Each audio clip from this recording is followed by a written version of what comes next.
논어에 모자라는 것을 걱정하지 말고 고르지 못한 것을 걱정하라 이런 말이 있습니다. 커지는 격차에 정부는 해마다 복지 재정을 강화하고 있는데요. 우리 복지 정책과 예산 정말 필요한 곳에 잘 쓰이고 있을까요? 잠시 후에 국회 보건복지위원회 박주민 위원장과 자세히 살펴봅니다. 움직이는 예산과 경제 지금 시작합니다.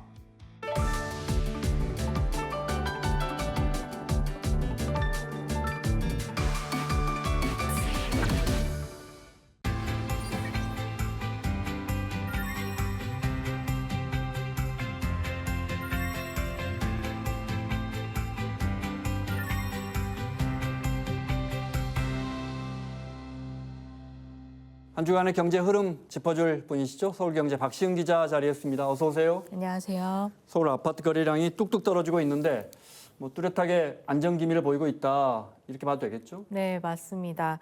가장 큰 이유는 아무래도 627 대출 규제 때문이겠죠. 고가 아파트 대출 한도가 줄어들면서 사실상 거래 자체가 쉽지 않은 상황입니다. 여기에 금리 인하에 대한 기대감은 있는데 아직 현실화되지 않았고 또 정책 방향도 여전히 불확실하다 보니까 수요자들이 조금 더 기다려보자 이런 방향으로 돌아선 것 같습니다. 특히 강남 3구나 한강 벨트 같은 지역은 거래량이 무려 90% 넘게 줄었고요. 그러다 보니까 평균 거래액도 자연스럽게 크게 줄었습니다. 보도 보니까 입주권이나 분양권 이런 시장은 완전히 얼어붙었다고요? 네, 맞습니다. 대출이 줄다 보니까 입주권이나 분양권 거래도 직격탄을 맞았는데요. 이 627 규제 이후 2달 동안 신고된 건수가 110건에 불과합니다. 이 규제 직전 2달과 비교해보면 절반 이상이 줄어든 건데요. 결국에 돈줄이 막히니까 거래 자체가 성사되기가 정말 힘든 상황이다. 이렇게 보시면 됩니다. 지금은 이렇게 안정적인 흐름을 보이고 있지만 또 언제든 특히 서울이나 강남 지역 중심으로 해서 언제든 불안 조짐을 보일 수 있는 거 아니에요? 특히 연말쯤에 한국은행이 또 금리를 한 번쯤은 내릴 것 같고요. 네, 말씀하신 것처럼 대다수 전문가들은 이 상황을 장기 침체로 보지는 않고 있습니다. 대출 규제라는 게 보통 3에서 6개월 정도 지나면 효과가 좀 약해지잖아요. 게다가 시장에 잠재 수요가 워낙 많아서 불만 붙으면 말씀하신 서울 강남을 중심으로 다시 살아날 가능성이 크다고 보고 있습니다. 그리고 여전히 공급 부족에 대한 우려가 있고 금리 인하 기대감도 크죠. 그래서 결국 관건은 9월 초에 나올 주택 공급 대책입니다. 얼마나 실효성 있는 대책이 나오냐에 따라 시장이 움직일 것으로 보입니다. 다음 소식이 AI 관련인데 기업이 AI를 활용하는 빈도가 사람 채용할 때 크게 늘었다고요? 네, 이제 채용 과정에서 AI를 활용하는 게 낯선 일은 아니죠. 한국산업인력공단의 보고서에 따르면 설문조사에 응한 258개 기업 중 AI를 활용하는 기업이 106개, 41%가 이미 채용에 AI를 활용하고 있는 것으로 나타났습니다. 면접 과정, 프로세스도 다양하잖아요. 어떤 과정에서 AI를 쓰고 있다는 거예요? 네, 필기와 역량 검사에서 가장 활발하게 AI를 쓰고 있었고요. 서류 조정에서도 AI를 쓰고는 있지만 참고 자료로만 활용한다는 대답이 줄을 이뤘습니다. 아무래도 AI를 완전히 신뢰하기에는 아직 이르다고 판단하는 것 같습니다. 구직자들도 이렇게 이력서를 쓴다든지 AI를 쓸 것 같은데요? 맞습니다. 최근에 한 채용 플랫폼 회사에서 구직자 1,592명을 대상으로 조사했는데요. 무려 86%가 챗GPT 같은 AI 툴을 사용해 본 경험이 있다고 답했습니다. 86%가? 네. 특히 이들이 AI를 가장 많이 활용하는 분야는 자기소개서와 이력서 작성으로 나타났습니다. 절반이 넘는 51%가 이 용도를 쓴다고 답했고요. 그 다음이 기업이나 직무정보 검색, 그리고 면접 준비 순이었습니다. 그러면 기업들은 구직하는 사람들이 지원자가 AI로 지원서를 쓴다든지 하면 이거에 대해서는 어떤 평가를 내립니까? 인사 담당자들의 반응은 엇갈렸습니다. 이 한 포털에서 150명 넘는 인사 담당자들에게 물어봤더니 AI 활용에 부정적이라고 한 쪽이 3명 중 1명꼴, 그러니까 33% 정도였고요. 긍정적이라는 답변이 29.4%로 비슷하게 나타났습니다. 이 긍정적인 이유로는 지원자가 기술을 얼마나 잘 활용하는지 보여준다, 이런 답변이 가장 많았고요. 반대로 부정적인 이유는 이 사람이 진짜 자기 얘기를 하는지 알 수가 없다 라고 답한 게 압도적으로 많았습니다. 자, 다음 소식은 자본시장법 개정안, 국회 본회의를 통과했는데 잠시 후 우리가 이제 자본시장법 개정안과 상법 개정안 또 자세히 알아볼 건데 그중에서 개인 투자자들이 비상장 회사에 쉽게 투자할 수 있는 그런 펀드가 생긴다고요? 네, 말씀하신 게 바로 BDC가 도입이 된 건데요. 우선 BDC는 비즈니스 디벨롭먼트 컴퍼니의 약자입니다. 우리나라 말로는 기업 성장 집합 투자 기구라고 하면 되는데요. BDC는 한마디로 벤처 기업에 투자하는 공모 펀드라고 생각하시면 됩니다. 그동안은 기관 투자자들만 참여할 수 있었던 건데 네.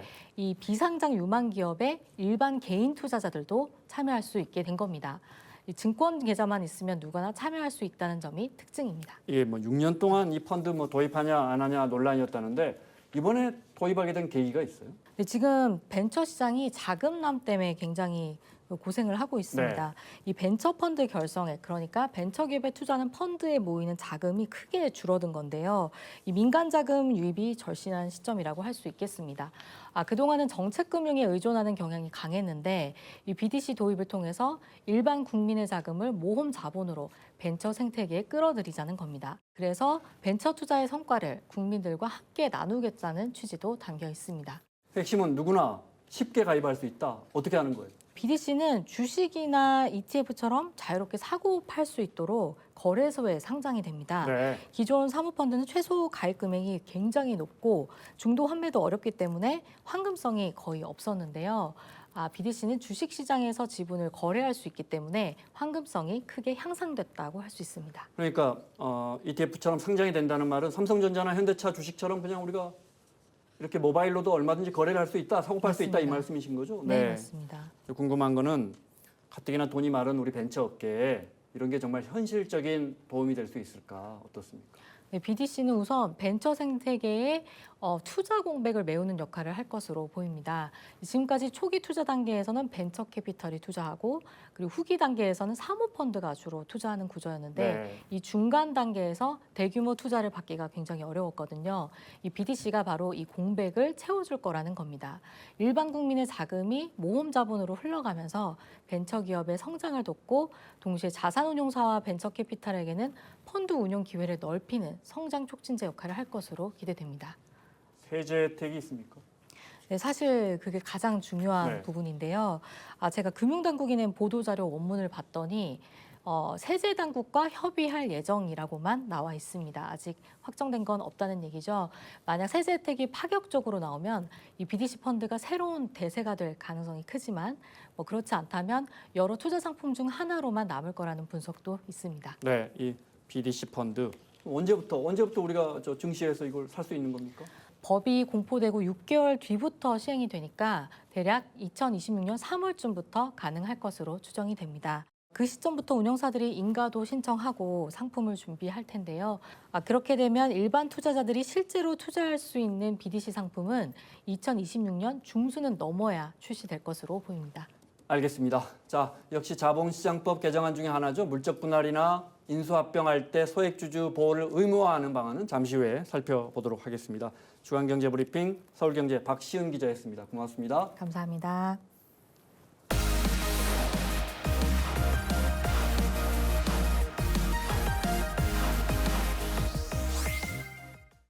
이사의 주주에 대한 충실 의무를 담은 1차 상법 개정안에 이어서 집중투표제를 중심으로 한 2차 상법 개정안도 국회에서 통과가 됐습니다. 우리 기업들의 지배구조, 이 거버넌스를 개선하고 코스피 5천으로 가는 길인데 하지만 재계 우려 목소리도 높습니다. 상법 개정에 앞장서온 한국기업 거버넌스 포럼 부회장이신 천준범 변호사 그리고 한국경제TV의 신인규 기자 함께하겠습니다. 어서 오세요. 네, 안녕하세요. 네, 변호사님 먼저 한국기업 거버넌스 포럼 어떤 단체인가요? 네, 그 거버넌스라고 하면 이제 기존에는 지배 구조라고 많이 말씀하셨던 것인데요. 이제 회사 안에 주주와 이사들 간의 이해관계 일치 네. 그리고 의사결정에 관한 조직 이런 것들을 종합적으로 연구하고 공부하는 그런 모임이라고 보시면 되겠습니다. 네. 신 기자, 이번에 자본시장법 개정안, 상법 개정안 비슷한 것 같으면서 또 다른 부분이 있어요. 좀 쉽게 설명을 해주시면요. 일단은 상법 개정안은 누구를 대상으로 하는가, 그리고 자본시장법은 누구를 대상으로 하는가, 이거부터 좀 살펴보면 조금 네. 더 명확해질 것 같은데, 일단 상법 개정안이라는 거에 적용되는 누구라는 주체는 모든 기업들, 그리고 기업과 거래하는 일반인입니다. 그리고 자본시장법 개정안은 정확하게 우리나라 증시에 상장된 이 상장사들만 대상으로 하고요. 그러니까 기업 입장에서는 상법보다는 자본시장법만 바꿨으면 없겠느냐 하는 네. 어떻게 끊느냐 하는 얘기들이 있었습니다. 그러면 규제 범위가 사실 좀 좁아지니까요. 다시 돌아가서 상법은 지난 7월에 1차 개정으로 이 감사 3% 룰이 이제 강화가 됐고 2차 개정으로 대규모 상장사의 집중 투표제 그리고 감사위원 분리 선출 확대 이게 네. 의무화가 됐습니다. 앞으로 이제 기업 자사주 소각 의무화가 아마 3차를 통해서 진행이 될 예정으로 보이고요. 상법 개정안요. 맞습니다. 그리고 또 한편에 서 있는 자본시장법 개정안은 의원 발의가 좀 많습니다. 그래서 하나하나 살펴보면 좀 복잡 다단한데 이걸 좀 쉽게 뭉뜬 거로 보면은 크게 봐서 상장사 오너나 경영진보다는 소액주주, 개인주주들의 권리를 강화하는 데 방점이 맞춰진 법안이다. 이렇게 보시면 되겠습니다. 네. 그러니까 상법 개정안이 더 큰 틀에서 넓습니다. 네, 알겠습니다.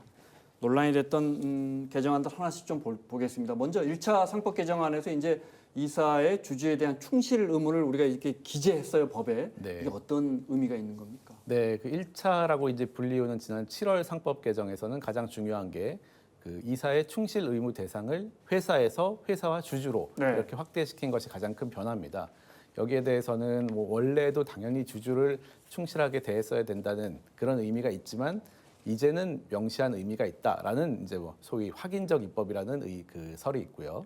또 하나는 기존에는 어떤 이사가 주주를 중시했느냐 이제 이 법으로 인해 가지고 그런 의무가 생긴 거다라는 네. 의미가 있지만 어쨌든 둘 다 이제는 법에 명시됐다고 볼 수 있는 겁니다.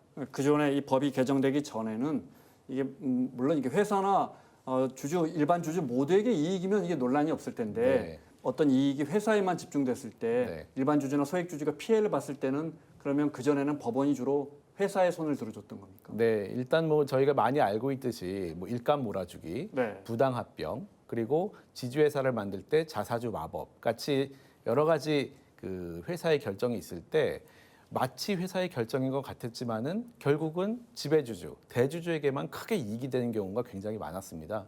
그렇기 때문에 우리 자본시장의 신뢰가 굉장히 떨어져 있었고요. 이 문제를 해결하기 위해서 네. 여러 가지 방법이 있었는데 그런 것들이 한 20년 동안 이제는 하나하나를 손대는 건 좀 어렵다 해가지고 근본적인 일반 원칙을 세워놓고 이제 법을 만들자 이런 것이 이제 주주 충실 의무의 명시라고 보시면 되겠습니다. 그때 고쳐진 법 중에 하나가 3% 룰이 있었는데 그걸 더 강화했다. 강화된 3% 룰 이건 뭡니까? 원래 우리나라의 그 상법의 특징이 감사, 회사의 업무를 이사의 업무를 감독하는 감사라는 이제 직위가 있습니다. 네. 그 직위를 뽑을 때에는 3% 대주주는 자기가 아무리 많은 지분율을 갖고 있더라도 3% 이상의 의결권을 행사할 수 없다라는 되게 독특한 조항이 1962년 상법부터 있었습니다. 그런데 감사위원회의 위원에게는 그것이 사회이사를 뽑을 때에는 제대로 적용이 안 되고 있다가 이제는 2020년에 그 감사위원회 들어올 때 제대로 잘 법이 만들어지지 않았는데 요번에 3% 룰이 특수관계인을 포함하는 모든 의결권을 합쳐가지고 네. 적용되도록 바뀐 겁니다. 그러면 회장님이 한 지분을 7% 갖고 있고 네. 회장님의 동생이 한 5% 갖고 있고 네.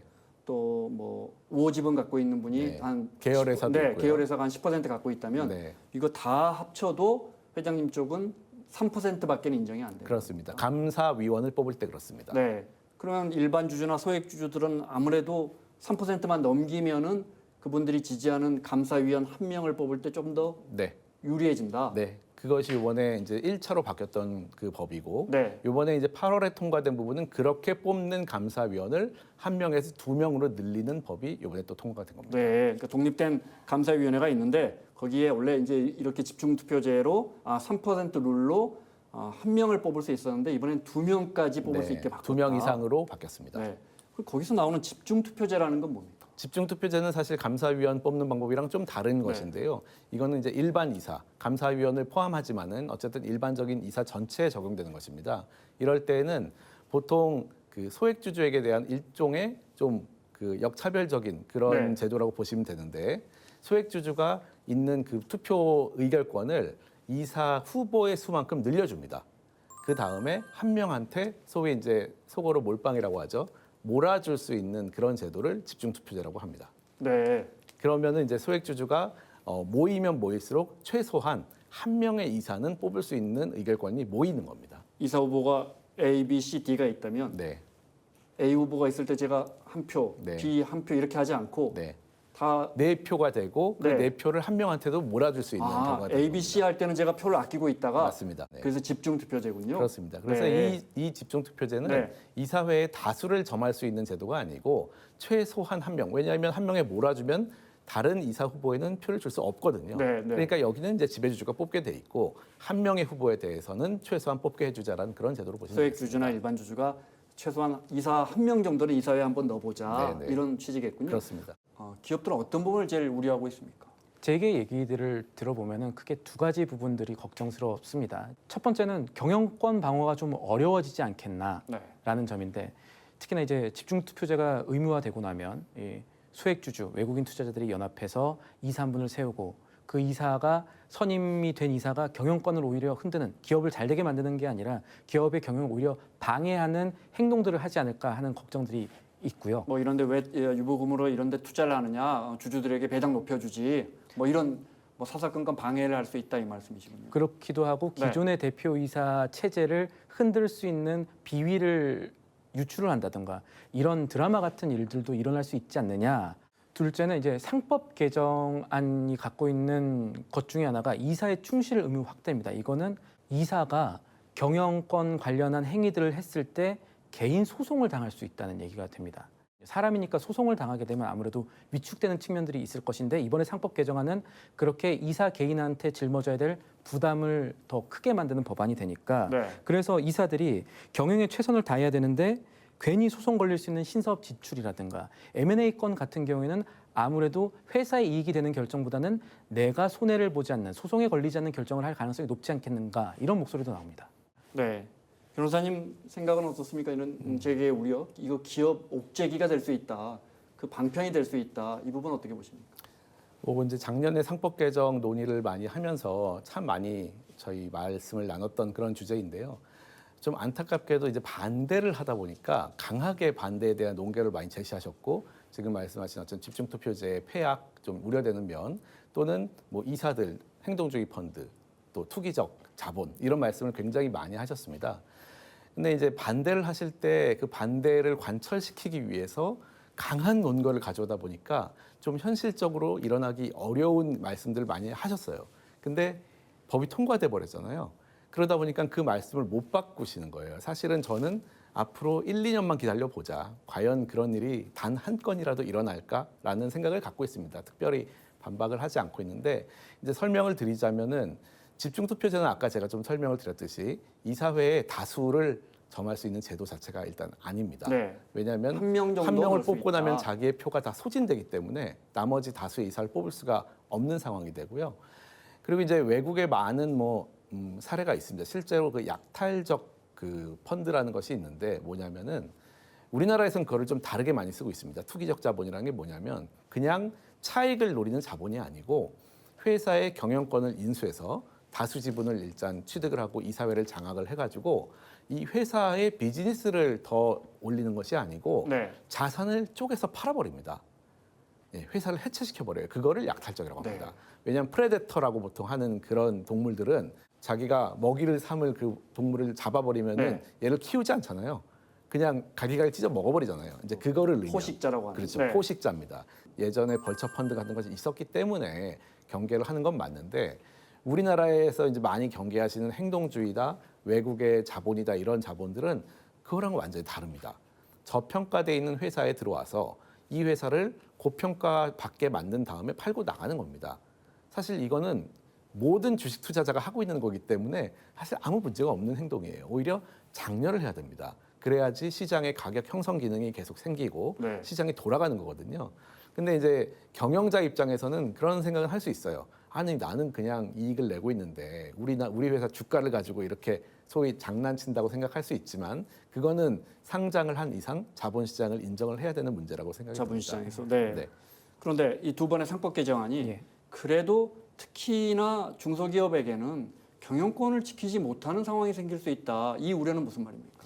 일단은 아까 말씀하신 것을 조금 받아서 이사회가 소수 이사가 소액주주라든가 아니면 어떤 그 펀드 세력들이 들어갔을 때 과연 그 안에서 약탈적 행위가 일어나지 않을 수 있겠는가라는 거는 생각보다 조금 더 복잡 다단합니다. 예를 들어서 경영진의 해촉을 위해서 어떤 오너를 무너뜨리기 위해서 이사진이 어떤 기밀을 유출해서 기존에 있던 대표이사라든가 이런 걸 물러나게 하는 경우들은 사실은 중소기업 분들이 말은 제대로 안 하지만 걱정하는 부분 중에 하나긴 하거든요. 그렇게 되면 회사 흔들리지 않느냐는데 무슨 얘기냐면 우리나라 중소기업들은 소유와 경영이 사실상 분리가 잘 안 되는 경우들이 많습니다. 네, 네. 회장님이 직접 경영하시죠. 네. 네, 그래서 앞서 제가 말씀드렸던 영화 같은 시나리오가 일어날 가능성이 정말 없냐라고 여쭤보신다면 저는 대한민국이라는 특수성을 아직까지 감안하면은 저는 0%라고 말할 수 없다라고 말씀드리고 싶고 9월 2일에 국무회의에서 2차 상법 개정안까지 의결이 다 됐죠. 실무적인 관점에서 왜 소유와 경영이 분리되지 않느냐라는 거는 뒤집어 말하면 한 기업을 육성하는 데 오너의 능력 혹은 힘이 굉장히 강하게 작용했다는 뜻이 될 겁니다.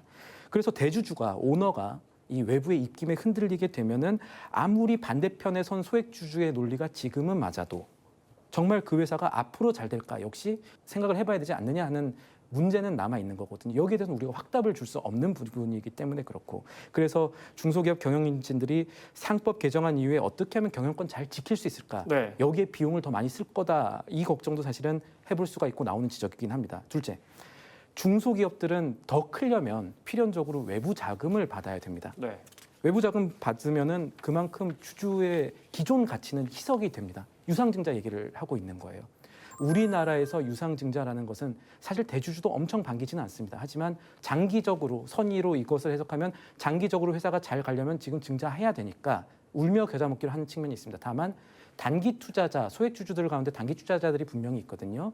그 가운데서는 분명히 유상증자라는 말 자체만으로도 많이 싫어하시는 분들이 많습니다. 주식 수가 늘어나서 그러면 이제 주가가 희석되니까. 희석되고 네. 지금 내 주가 떨어지는 거 당장 어떻게 할 거냐. 나는 이 주식을 10년 갖고 있지 않을 것 같은데 라는 논리입니다.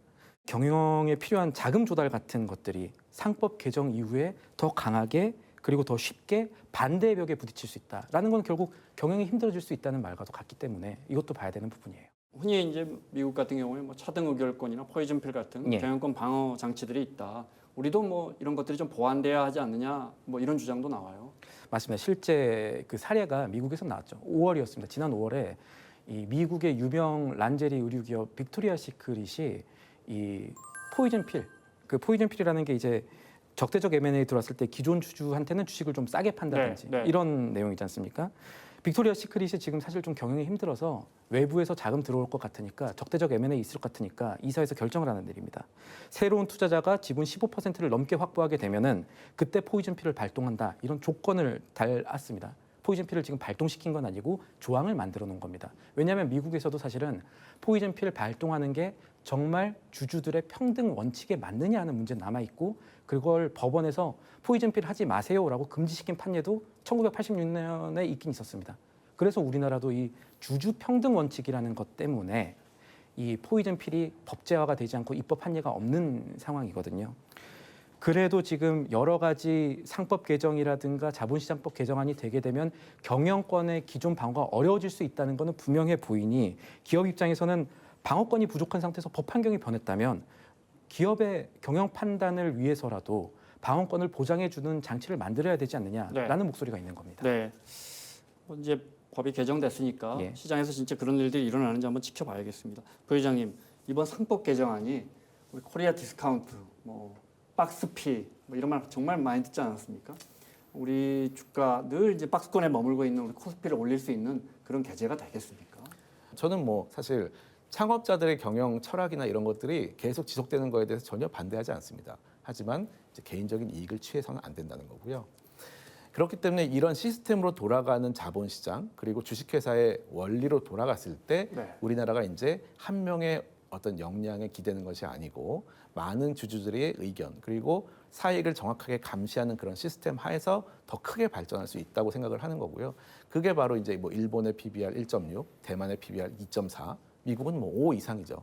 기업이 기업으로 평가받는 자본시장이 돼야 된다 이 말씀입니다. 우리나라는 PBR 1이라는 네. 거는 기업이 아니라 그냥 돈단지에 불과합니다. 알겠습니다.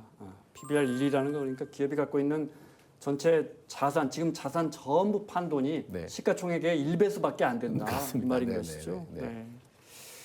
상법 개정안이 속도를 내서 그런가요? 지금 설명해 주신 자본시장법 개정안은 민주당 중점 법안에서 빠졌다는데 이게 무슨 말입니까? 그런 보도가 나왔고요. 보도 나온 뒤에 주식 투자하시는 분들 걱정이 많고 실망도 사실 많았습니다. 네. 개정안이 빠지게 되면 중점가격세에 빠지게 되면 코리아 디스카운트 해서 어떻게 할 거냐, 그 노력에 제동이 걸리는 거 아니냐 이런 불안감인 건데 이 정무위에서 뭔가 걸림돌이 생긴 거 아니냐, 이 제동이 생긴 거 아니냐, 뭐 자본시장법 개정안 통과 안 되면은 개인주주들 당연히 안 좋지 않느냐라는 걱정이 지금 시장에 생긴 건데 이제 여당 쪽에서는 어떻게 얘기를 하고 있냐면 이런 불안이 좀 오해다라고 이렇게 설명을 하고 있는 것 같습니다. 무슨 얘기냐면 이 공식 입장들이나 이런 입장들을 살펴봤을 때 물적 분할이나 인수합병할 때 소액주주 보호 의무화하는 그런 내용들이 지금 정부의 중점 핵심 과제였는데 네. 이거는 봐야 될 부분이 많으니까 시간 두고 천천히 잘 가자라는 그런 설명이었는데 여기서도 하나 생각해 봐야 될 게 있는데 이런 불안감이 지금 있는 상황에서 시간이 걸리니까 기다려주세요라고 지금 정부가 말을 한 것이거든요. 그런데 이 시간이 점점 길어지면 길어질수록 이 불안감 자체가 사그러들기보다는 클 수가 있고 이런 것이 결국 주식시장에 영향을 미칠 수가 있다는 것도 지금 상황에서는 꼭 체크해야 될 포인트입니다. 네. 그리고 이제 진짜 중요한 3차 개정안 중에는 자사주 의무 소각 논란에 자사주 의무 소각 내용이 들어가 있어요. 이 부분을 좀 설명해 주시면요. 우리나라 법원 지금까지 신주를 발행할 때는 뭔가 주주 평등도 지켜야 되고 신주 인수권도 보호해야 되고 이런 많은 제한들이 있는데 자사주는 마치 이거를 회사의 책상이나 의자 파는 것처럼 취급을 하다 보니까 네. 그냥 제3자한테 아무한테 넘겨도 되는 것처럼 생각을 하고 있었습니다. 그러다 보니까 이거 그러면 지배주주가 보기에는 야 이거 그냥 내가 좋아하는 애한테 넘겨서 의결권 부활시켜서 나한테 좀 투표해줘라고 할 수 있겠네. 그럼 이제 우호 지분이 돼버리는 거고요. 그렇습니다. 네. 그래서 그렇게 쓸 수 있나라고 의구심을 가지고 있었는데 마침 또 2015년에 삼성물산 제일모직 합병 때 삼성물산이 자기 주식 5.7% 정도를 KCC한테 넘긴 겁니다. 그다음에 KCC가 합병에 찬성을 해줬거든요. 근데 이 5%가 없었으면은 합병이 무산됐었습니다. 그러니까 이거를 본 많은 회사의 지배주들이 네. 이렇게 제3자한테 처분해가지고 쓸 수가 있구나. 그때부터 어마어마하게 자기 주식을 이제 취득을 하기 시작했고 심지어는 이제 40%, 50% 이상씩 자기 주식 갖고 있는 회사들이 있습니다. 그리고 웬만한 지주회사들은 10%, 20%씩은 다 갖고 있어요. 그러다 보니까 이 다른 주주가 보기에는 네. 이 회사는 지배주주 지분이 20%, 30%이지만 자기 주식이 10%, 20% 있으니까 거의 과반수네. 그러면 여기에 대해서는 아무리 경영을 못해도 내가 들어가가지고 할 수가 없겠네라고 돼버린 겁니다. 그래서 저는 좀 강하게 말하면은 이런 회사들의 일반 주주는 사실상 의결권이 아무 의미가 없어졌기 때문에 거의 의결권 없는 우선주화되어 있다라고 저는 보고 있습니다. 그러니까는 우선주라는 건 싸잖아요. 네. 코리아 디스카운트의 굉장히 큰 원인이 돼 있는 겁니다. 네. 알겠습니다. 자, 3차 상법 개정안에서 지금 설명해 주신 자사주 의무 소각 뭐 언제까지 소각할 것이냐, 얼마나 갖고 있어야 소각할 것이냐 이런 부분들이 이제 아직 해결해야 할 문제로 남아 있는데 자, 설명 여기까지 듣겠습니다. 우리 코스피가 이게 코스피 올리자고 하는 거잖아요. 네. 우리 코스피가 5천 아니고 4천만 가도 우리 시가총액이 700조 원이 늘어나더라고요. 우리 국민들 기업들의 부가 700조 원이 늘어나는 거니까. 아무쪼록 우리 지금 뭐 설명 들으신 상법 개정안, 자본시장법 개정안이 우리 코스피 4천, 5천 시대의 마중물이 되기를 바라면서 지금까지 한국경제TV의 신인규 기자 그리고 한국기업 거버넌스 포럼의 부회장 맡고 계시는 천준범 변호사의 설명 들었습니다. 두 분 설명 고맙습니다. 네, 감사합니다. 리쇼링이라는 말 들어보셨나요? 해외로 나갔던 공장과 기업이 다시 본국으로 돌아오는 현상을 뜻하는데요. 예를 들어 우리 기업이 인건비가 싼 해외에 공장을 세웠다가 물류비 부담이 커지거나 공급망 불안 같은 이유로 다시 한국으로 돌아올 때 쓰는 경제 용어입니다. 코로나 때 반도체나 의료품 공급 문제가 크게 불거지면서 이 흐름이 더 빨라졌습니다. 현재 미국은 반도체나 배터리 산업을 중심으로 리쇼어링을 강력히 추진하고 있고 유럽도 전략 산업을 자국으로 불러들이고 있는데요. 리쇼어링이 늘어나면 국내 일자리와 투자가 다시 살아나는 장점이 있고 반대로 기업 입장에서는 비용 부담이 커지는 단점도 있습니다. 그래서 정부는 세제 혜택이나 규제 완화를 통해 기업의 기환을 유도하려 하고 있습니다. 결국 리쇼어링은 세계화의 속도 조절이자 산업 안보와 경제 전략의 중요한 키워드로 자리 잡고 있습니다.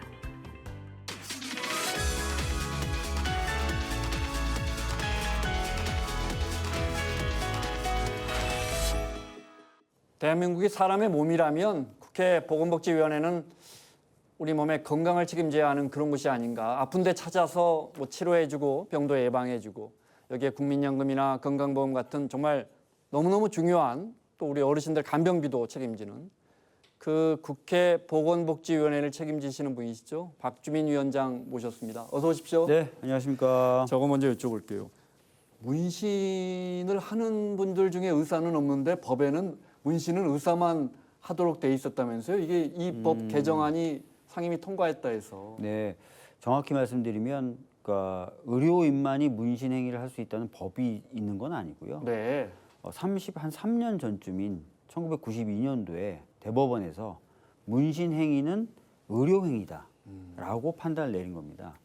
그렇게 되면은 의료 행위는 의료인만이 할 수 있으니까 당연히 문신도 의료인만이 할 수 있는 제도로 대법원 판례에 의해서 규정이 된 것이죠.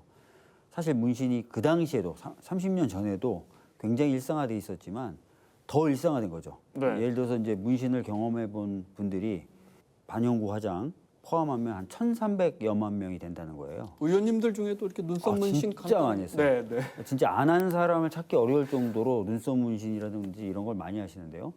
또 문신업에 종사하시는 분도 한 30여만 명이 됩니다. 그러니까 30여 년 동안 그 많은 숫자의 사람들이 아무런 규제 틀 없이 사각지대에서 네. 활동을 해오셨던 거고 문신을 받아왔던 거예요. 그러니까 오히려 불안한 거죠. 반면에 이제 문신을 하시는 분들은 불법행위다라는 이유로 불안에 떠셔야 되고요.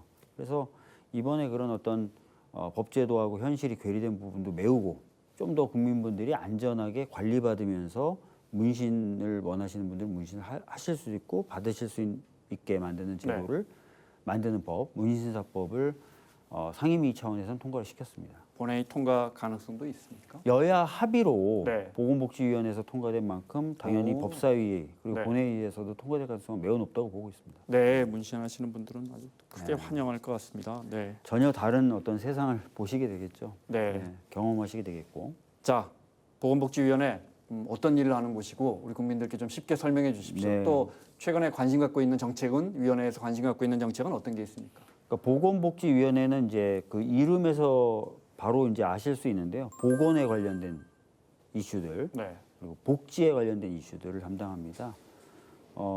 정부 부처로 치면 이제 보건복지부 또 그 산하 기관들이 하는 일들을 맡고 있다 이렇게 보시면 될 것 같은데요.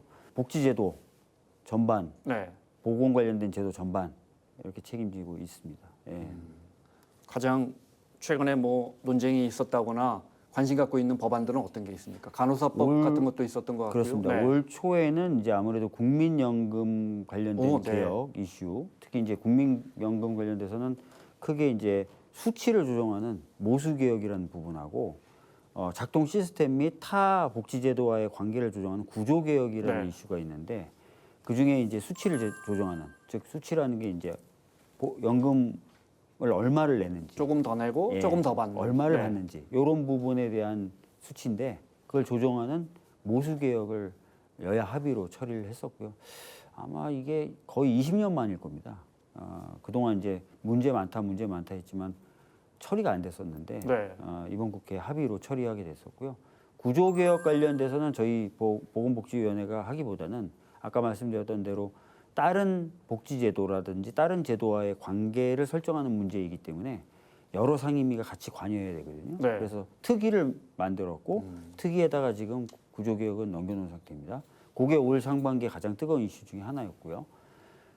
그 다음에는 이제 당연히 의료대란 네. 관련해서 의대생들 정확히 말씀드리면 의대생은 이제 보건복지위원회라기보다는 교육위 쪽 이슈인데 연관돼 있다 보니까 그런 것들 전공의 문제 뭐 이런 부분들 계속 다뤄왔었고 그런 연속선상에서 그리고 또 독립적으로도 의미가 있는 간호법 같은 경우도 처리를 했었죠.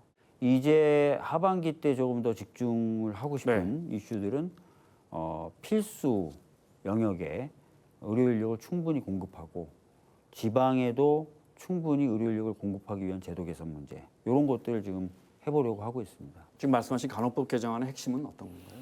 사실은 이제 간호사분들이 지금까지 보면 많은 역할을 했죠.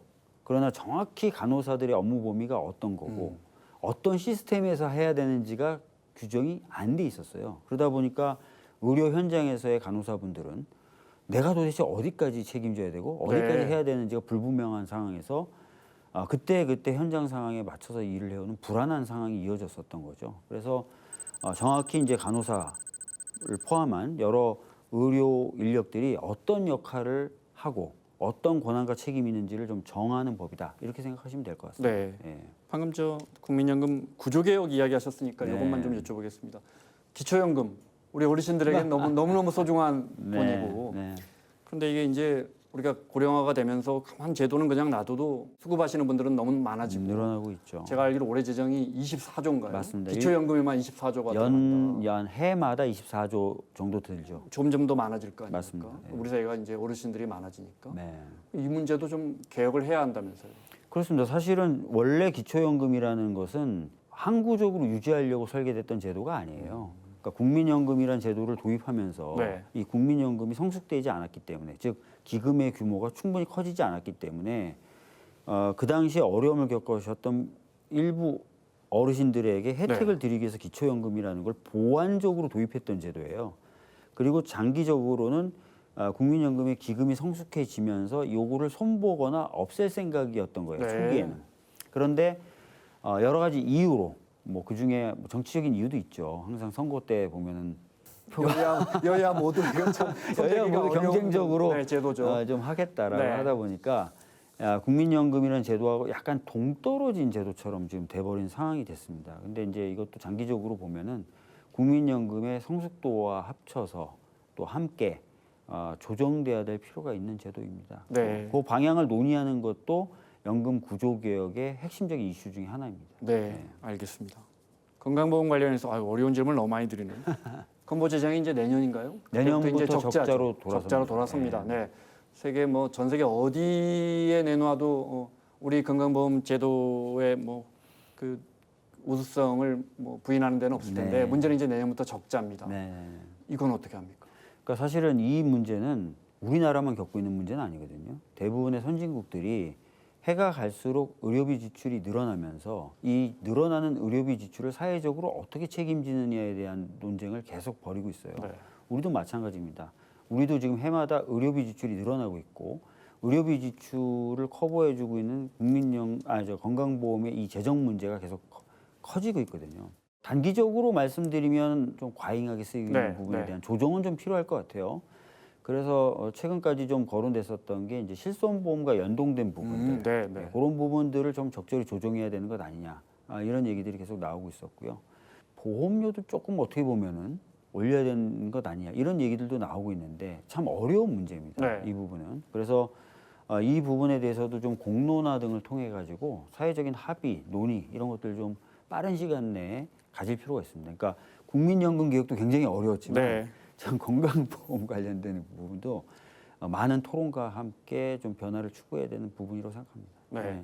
일각에서는 보장성이 너무 강화돼 있는 부분들 또 어느 언론을 보니까 2인실, 3인실까지도 우리가 이제 건강보험 조금씩 지원해 네, 줬잖아요. 네. 우리가 지금 이제 이런 것까지 또는 이제 일상적인 감기 이런 부분들 동네 의원분들이 많이 반발하실 네. 텐데 이런 부분이 선진국에 비해서 우리가 너무 보장성이 강화돼 있는 거 아니냐. 이제 돈을 아껴야 되니까요. 이 부분은 어떻게 할까요? 그러니까 그런 부분을 조정을 해야 됩니다. 어느 나라나 다 마찬가지인데요. 어떠한 항목을 어느 정도까지 보장해 주느냐가 다 논쟁거리가 되고 있고요. 네. 특히 선진국들, 우리나라를 포함한 새로운 의료기술에 대한 기대 또는 새로운 의료기술에 대한 수요가 굉장히 많아요. 네. 그러니까 그 기술이 나왔어? 그거 나도 한번 이런 게 굉장히 많다 보니까 거기서 이제 소요되는 추가적인 건강보험 재정 지출이 있습니다. 근데 그런 부분도 어떻게 조정해 나갈 것인가 이런 부분도 사회적인 논의를 통해서 한 번쯤은 조정이 돼야 되는 그런 네. 시기예요. 네. 우리 건강보험은 정말 국민들이 일상에서 느끼고 있으니까. 근데 건강보험이 이제 의료에 대한 수요에 대해서 너무 잘 대처가 돼서 그런지 고령화가 되면서 제 주변에서 보면 이 어르신들 특히 거동이 불편하시고 네. 그러면 돌봄 비용이 너무 네. 많이 들어갑니다. 네. 예를 들어 부모님 중에 한 분이라도 거동이 불편하고 이러면 200만 원, 300만 원 뚝 네. 들어가거든요. 네. 돌봄 비용이 아마 사회적으로도 급증하고 있고 엄청 정부 재정도 급증하고 있습니다. 늘어나고 있는데 네, 네. 이 부분은 어떻게 보십니까? 그러니까 사실은 오늘도 아침에 제가 이제 돌봄의 한 파트라고 할 수 있는 간병 돌봄에 네. 대한 토론을 갔다 왔는데 간병 돌봄만 해도 2018년 기준으로 8조 정도 민간이 소비를 했다는 거예요. 굉장히 큰 금액이죠. 근데 이게 말씀하신 대로 고령화와 함께 빠른 속도로 늘어나고 있습니다. 네. 근데 이걸 다 개인에게 또 책임을 지우기에는 굉장히 이제 어려운 거죠. 그래서 이것도 사회 연대적인 해결 방법이라고 할 수 있는 보험이라든지 이런 것들로 커버되고 또 국가가 책임져주는 그런 구조로 끌어들여야 되는 그런 상황이 됐는데 네. 아직까지는 말씀하셨던 것처럼 재정의 문제라든지 이런 걸 어떻게 풀어야 되는지에 대한 명확한 해법이 없습니다. 근데 이 부분도 얘기를 많이 좀 해나가야 되는데 여튼 이제 선진국들 보면은 뭐 간병 돌봄이든 건강보험 돌봄이든 이게 다 고령화와 함께 찾아오는 여러 가지 이제 추가적 수요들이라서 처음부터 건강 관리를 잘 하게 함으로써 이런 추가적인 비용 지출을 줄이자라는 큰 흐름을 좀 갖고 있고요. 네. 선진국들은. 네. 그러니까 평상시부터 늘 체크하는 거죠. 그리고 오히려 병이 나서 뭔가를 하는 것보다 그 전에 뭔가 운동이라든지 식단 조절이라든지 이런 것들을 쭉 하게 하는 그런 것들로 한 트랙을 잡고 있고 네. 또 하나는 기술 발달과 함께 기술로 이런 부분을 푸는 문제에 대해서 많은 국가들이 관심을 가지고 있어요. 기술은 발전하면서 비용은 좀 낮춰보자. 네, 맞습니다. 네. 뭐 예를 들어서 일본 같은 경우도 돌봄과 관련된 로봇, 대화가 가능하고 네. 건강 상태를 수시로 체크할 수 있는 로봇을 네. 시범적으로 지금 뭐 우리나라도 일부 하고 있습니다만 어르신들에게 좀 나눠드린다든지 이런 것들을 통해서 돌봄이나 이런 것들의 일부 수요를 대체하는 거죠. 그런 노력들을 또 한편으로 또 하고 있습니다. 이건 또 엄청난 또 산업적인 측면으로 주목도 돼야 되는 부분이라서 네. 저희들도 이제 더 늦기 전에 그런 측면이 보다 좀 적극적으로 나설 필요가 있습니다. 오늘 그 토론회 가졌을 때 그런 이야기도 나왔나요? 그러니까 지금 말씀하신 것처럼 병들기 전에 국민들의 건강을 보살피는 게 이제 국가 재정 입장에서는 돈을 덜 쓰는 엄청 건데. 도움이 되죠. 네. 네. 그래서 이제 지금도 뭐 위 내시경 정부가 지원해 줄 테니까 이렇게 문자 옵니다. 네, 맞습니다. 그런데 네. 이제 그런 부분도 어떤 부분은 좀 너무 형식적이고 낭비가 되는 거 아닌가. 어떤 부분은 좀 강화해야 되고 어떤 부분은 좀 현실화돼야 되는 거 네. 아닌가. 이런 논의는 없나요? 그런 논의도 당연히 하고 있고요. 국가적으로 관리되고 있는 여러 데이터들이 있습니다. 특히 우리나라는 이 건강과 관련된 데이터들이 전국민 의료보험 체제 하에서 관리되면서 굉장히 많은 양의 질 좋은 데이터들이 있어서 정부 차원에서도 이런 데이터들을 좀 분석을 해서 어떤 부분을 지원하는 게 더 효과적인지 뭐 이런 것들을 판별할 수 있는 수준이 돼 있고 또 그런 네. 기술적인 가능성도 있어서 앞으로 점점 그런 것들을 통해 가지고 보장을 어떤 부분을 어느 정도 하느냐 이런 부분부터 건강 관리는 어떤 식으로 하느냐 네. 이런 것들도 저희들이 해 나갈 것이고 저희 이번 정부에 뭐 여러 가지 어떤 정책 과제 중에도 들어가 있습니다. 오, 그런 네. 부분이. 예. 네. 서민들이나 뭐 민생 문제도 좀 여쭤볼게요. 먼저 네. 우리가 이제 논란 끝에 추경해서 민생지원금 지급해서 이제 고루 잘 나눠진 것 같습니다. 네. 근데 정책 효과 그저께 한국은행 보니까 이제 올해 성장률 한 0.1% 포인트 정도 좀 짜게 잡았던데 네. 뭐 성장률 돈 좀 푼다고 해서 성장률이 쑥쑥 올라가는 일은 없으니까요. 그렇진 네. 않죠. 일단 정책 효과 어떻게 보십니까? 사실 이제 이번에 이제 민생 소비 쿠폰을 전 국민들에게 나눠드린 첫 번째 이유는 워낙 자영업자분들이 한계 상황에 와 있다라는 판단에서 그분들이 뭔가 좀 버틸 수 있고 또 때에 따라서는 좀 어려움을 극복할 수 있는 마중물을 좀 드린다는 개념이 있었다 이렇게 보시면 될 것 같습니다. 저도 보도를 통해서 보니까 8월에 이제 소비 지수는 올라간 것으로 좀 나오더라고요. 그러니까 약간 소비 성향이 회복이 된 거죠.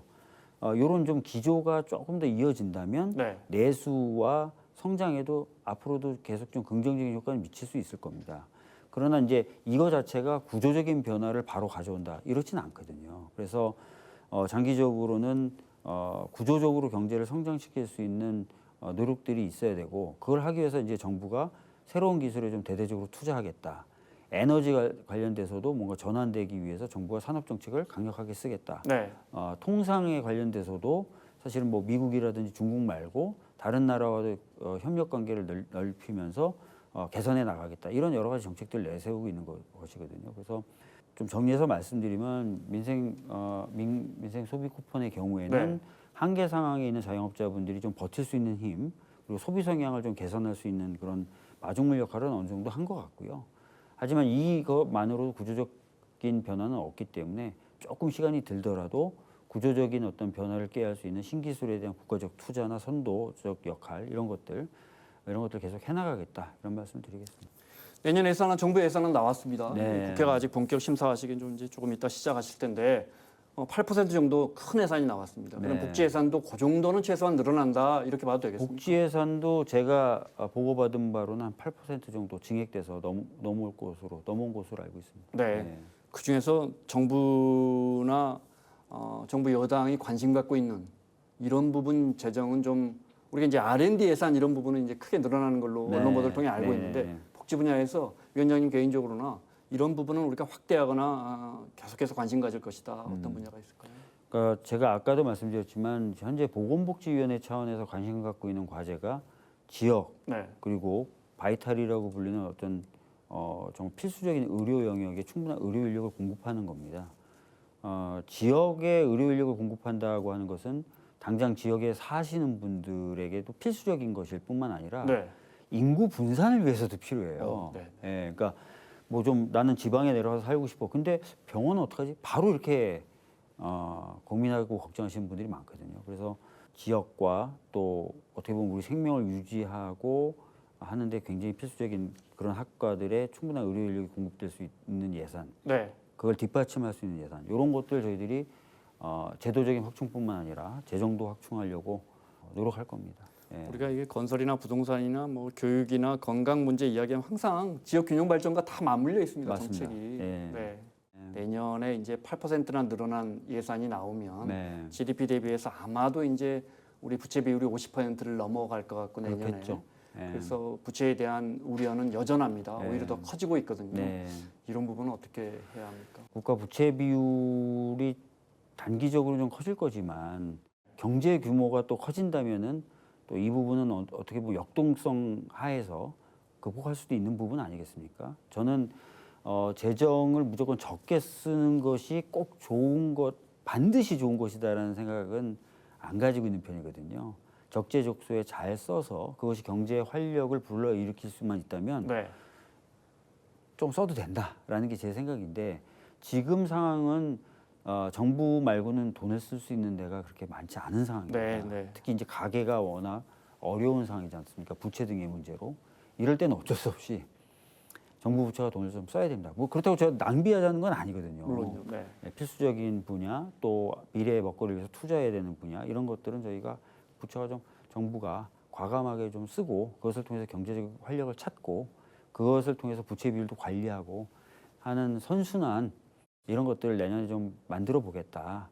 정부나 저희 여당은 그런 생각을 가지고 있다. 이런 말씀 드리겠습니다. 네, 알겠습니다. 마무리 질문 드려야 할 것 같아요. 정치인 박주민이 생각하는 내가 생각하는 나의 정치, 박주민의 정치는 어디를 향하고 있는지 뭐 이런 질문 드려도 될까요? 저는 지금까지 보면 뭐 예를 들어 중대재해처벌법이라든지 합의 처리를 제가 대표 발의하고 합의 처리했거든요. 되게 어려운 과정이지만 또 이사의 충실음을 확대한 상법도 제가 21대 때 처음 발의해서 결국 22대 때 통과를 시켰습니다. 처음에는 말도 안 되는 소리라고 그랬거든요. 네. 공수처를 만든다든지 아니면은 군사보안법을 개정해서 군대 내에서 벌어지는 사망 사건이나 성 관련된 사건은 민간에서 수사하게 만든 것도 굉장히 어려웠지만 합의 처리를 제가 했었고 또 검경 수사권 조정도 2번이나 제가 했었고 선거제도 또 연동형 선거제도를 제가 발의해서 통과시켰거든요. 그거 말고도 뭐 공공기관 노동이사제 문제라든지 네. 뭐 제가 처리한 법들이 상당히 많습니다. 양심적 병역 거부자를 위한 대체복무제라든지 이런 것도 다 합의 처리를 했거든요. 그러니까 네. 그때마다 예. 상대방 의원님 찾아다니시면서 맞습니다. 설득하셨어요. 예, 네. 세월호 관련된 법들도 다 그런 과정을 많이 겪었었고 남들이 봤을 때 무모하다고 하는 것도 필요하다면 해야 된다고 네. 얘기를 해왔던 사람입니다. 그러니까 제가 이제 아까 말씀드렸던 그런 정치적 목표도 저는 맞는 목표라고 생각하고 맞는 방향이라고 생각하기 때문에 꾸준히 열심히 포기하지 않고 하겠다 이런 말씀 정도 드리겠습니다. 알겠습니다. 의원님 저 지역구 은평입니다. 은평갑. 은평구에서 늘 그 강의하시던데 주민들하고 공부방 하시는 걸 제가 본 적 있어요. 뭐 철학 공부도 하시고 경제 공부도 하시고. 주민함께 아카데미라는 프로그램인데요. 네. 보통 한 기를 개강하면 10강 정도 하는데 벌써 13기를 했습니다. 주민 아무나 가서 들으셔도 예, 되고. 주민 네. 아무나 와서 들어도 되고요. 이번에 마친 13기는 한 130분 정도 신청해 주신 걸로 제가 기억을 하고 매 강의마다 100분 정도씩 모여가지고 네. 강의도 듣고 토론도 하고 즐겁게 보냈습니다. 예. 자, 모든 사람이 자신의 역량을 모두 충분히 발휘할 수 있는 그런 사회. 오늘 국회 보건복지위원회 박주민 위원장의 설명 들었습니다. 오늘 말씀 고맙습니다. 네, 감사합니다.